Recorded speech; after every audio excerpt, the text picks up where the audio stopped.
I never imagined that a simple Saturday night could unravel everything I thought I knew about my marriage.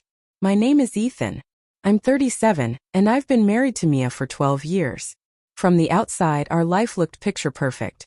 A cozy home in a quiet neighborhood, a solid routine, and what I thought was mutual respect. But there's a difference between living together and truly being together, and I was about to learn that the hard way. Mia had always been outgoing, the kind of person who could light up a room with her laugh. I admired that about her, even though I was quieter, more grounded. I worked in logistics, kept my hands dirty when the job needed it, but I also paid attention to the little things. Dates, birthdays, the small gestures that make life feel shared. Or at least I thought they did. The trouble started a few months ago, slowly at first. A late night here, a missed call there. Casual excuses that I accepted because I trusted her. But that night it became undeniable. I was in the living room scrolling through work emails when my phone buzzed with a message from her. It was short, almost flippant. Heading to the Velvet Lounge out with friends. Don't wait up. I didn't reply right away. I trusted her, and honestly I didn't want to come off as controlling. But something in her tone, even through text, felt different, distant, aloof. My stomach tightened, and I couldn't shake the feeling that this wasn't just a harmless night out. I decided to call her. No answer. I tried twice, my heart started racing. Mia wasn't usually unreachable for long. By the third attempt, I could hear her phone ringing faintly in the background when I knocked on the bedroom door. She wasn't even home yet. Panic mixed with disbelief. I paced the apartment trying to rationalize. Maybe she'd left early. Maybe the friends had picked her up. But the unease gnawed at me. Hours passed. Midnight came and went. And then, as if timed for maximum impact, she walked in. Mia's hair was messy, her makeup slightly smudged, her eyes sparkling in that reckless way she got when she was drunk or laughing too hard. I opened my mouth to speak, but she didn't give me the chance. "Ethan," she snapped, her voice sharp enough to cut through the silence. "I'm tired of this life. Go ahead then, divorce me." I froze. The word hit like a punch, sudden and shocking. Divorce. Out of nowhere. It felt like she was throwing 12 years of shared history into the trash with a casual flick of her hand. Anger bubbled up, yes. But underneath it, a wave of clarity began to wash over me. She wasn't screaming. She wasn't crying. She was daring me to react. And in that moment, something inside me shifted. Instead of yelling, instead of pleading, I simply looked at her, calm and collected. "Mia," I said softly, letting each word carry weight without any hint of panic. "If that's truly what you want, then I understand." Her eyes widened. I could see the confusion flash across her face. She had expected tears, a fight, perhaps even rage. But what she got was quiet certainty. I didn't move closer. I didn't raise my voice. I simply stayed rooted, letting the silence between us do the talking. For a moment she just stared. Lips parted like she was reconsidering. Then the words came, almost a whisper. "Wait. What do you mean you understand?" I took a breath, steady and measured. "I mean that I've spent years loving you, respecting you, and trying to make this work. But if you've already decided to give up, there's nothing I can do to force you to stay. I'm not angry. I just won't be here waiting for resentment anymore." I watched as her confident facade wavered. She opened her mouth, trying to respond, but the words faltered. Her hands trembled slightly as she fiddled with her coat. That night I realized that calm strength, the quiet acknowledgement of truth, could do more than shouting ever could. She looked at me, unsure, her bravado cracking, and then almost instinctively she took a step back, her voice softer, a little panicked. "Ethan, I didn't mean." I held up a hand, letting her know I was listening but not bargaining. The room felt heavy with tension, the kind that builds when someone finally realizes they've underestimated your resolve. And that's when I saw it, the shift. Mia, who had stormed in with defiance, now hesitated, suddenly aware that the man standing before her had already moved past fear, past anger, past the need to convince anyone. Her earlier defiance melted into uncertainty, maybe even panic. I could tell she wasn't used to seeing me this way, calm yet unshakable. In her mind I was supposed to chase her, to beg, to throw myself into a fight I didn't want. But I had already stepped beyond that.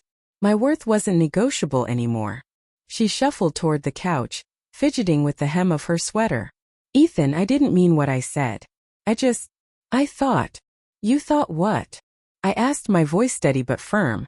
That shouting would push me into a corner? That threatening divorce would make me panic? Her lips pressed into a thin line. For a moment I thought she might storm out, reclaim the night with her usual bravado. But instead she froze. The energy in the room shifted. The night, once hers, now belonged to the quiet gravity I carried. A simple, undeniable truth. I wasn't afraid. I took a step closer, not to corner her, but to let her see that I was present, clear-headed, and unshaken. Mia, I said softly, I love you.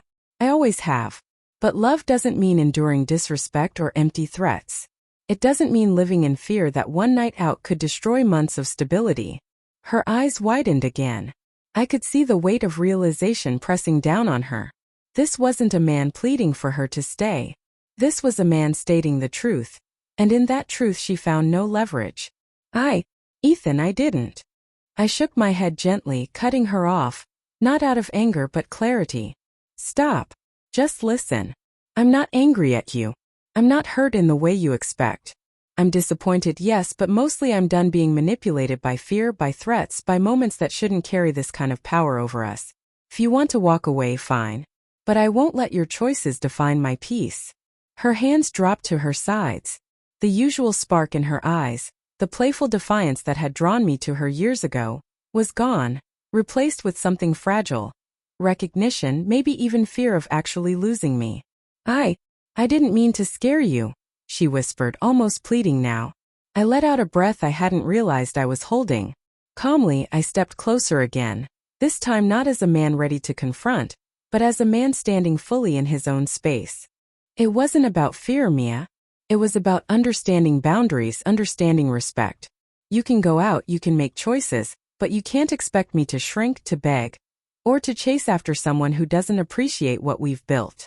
A heavy but necessary silence fell over the room, the kind that leaves no room for pretenses.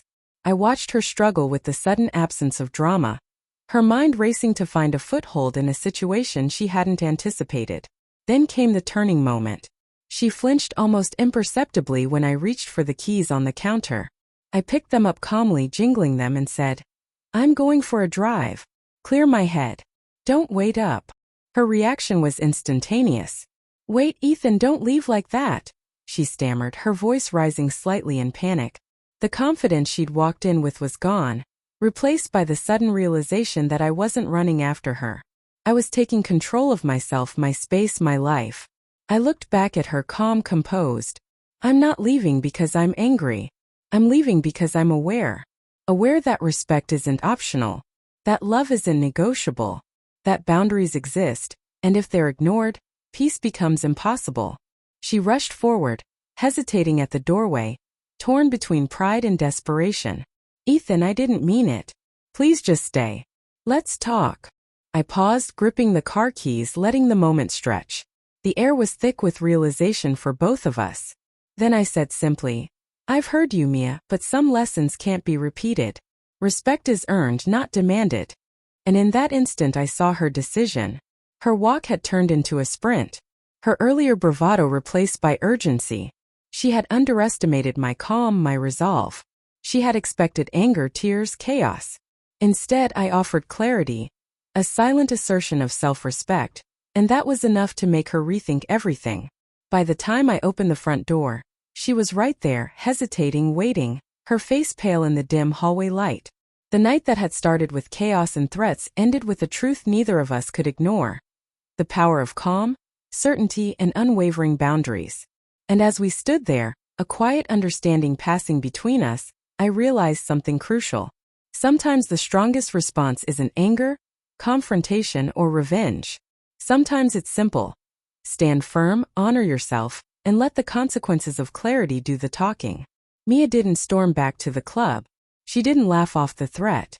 Instead, she stayed, caught in a realization that would forever change the way we understood each other and the boundaries of love, respect, and self-worth.